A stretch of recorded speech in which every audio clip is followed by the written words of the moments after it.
This is a thing for a lot of patients. It's a hyper rational position, which basically says, I can't really be angry. I shouldn't be angry if someone hasn't actually wronged me or done something wrong.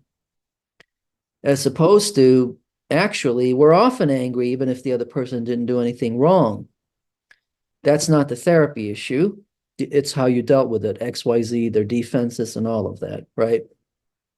Now, the flip side of that is that sometimes, like it's usually with the borderline clients, but sometimes the patient is angry at someone and that someone didn't do anything wrong, but they're approaching them as if they did something horrible. And then that's a different kind of problem. Then you have to help them see you're angry at them, but you're angry towards the demonized version. You're dealing with this as if they've done something horrible to you, and they haven't, right? They never agreed that it was their job to take out the trash. You're just acting as if it was their job, but they never agreed to that. Okay? And so you're treating him like he's done something horrible, but he never agreed to that it was his job to take out the trash. So then you'd have to approach it that way. With the hyper-rational, it's the opposite. The hyper-rational person goes, well, I can't be angry because Johannes didn't do anything wrong. He's just trying to help me. Well, then you have to help them see that it's okay. You can still be angry, realizing I didn't do anything wrong. It still made you angry. You see, it's a bit of a polarity scale there. In one pole, the more borderline pole, you have to help them see that the person didn't do anything wrong, and it's actually maladaptive that they're approaching them that way.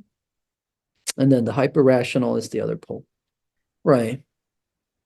Well, it seems like as I try to point out what you do to avoid your feelings and impede your own progress, and as I ask about your feelings, your most intimate feelings, it looks like a part of you just doesn't like that. Maybe it hasn't been a wonderful experience for you to allow people to get close to you. So you help them see that a part of them is just angry whenever somebody tries to get close to them because there's so many painful memories attached to that, you see. For people that have resistance against emotional closeness, which is universal, but I mean, if it's entrenched, if it's severe, then invariably you get to this place where the person is they're just angry when people try to get close to them. It's just like that dog who's been abused. You approach the dog and it's barking. You're not doing anything wrong by trying to pet the dog, but the dog is barking because there's a track record of very negative experiences with human beings. The dog has been abused. It's just like that.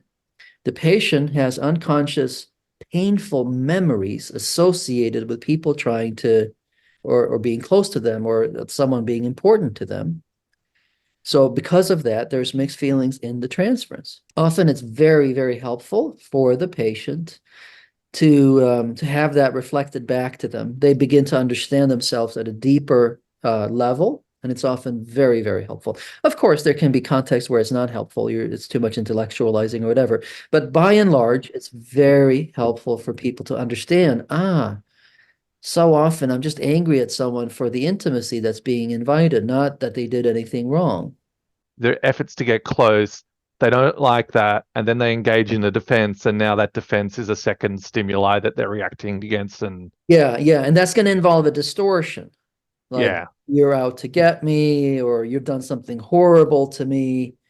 It's getting filtered through splitting and projection at that point. Mm, yeah. Yeah, Okay, that makes sense. That's very helpful. That's a good, cool. that helps me clarify.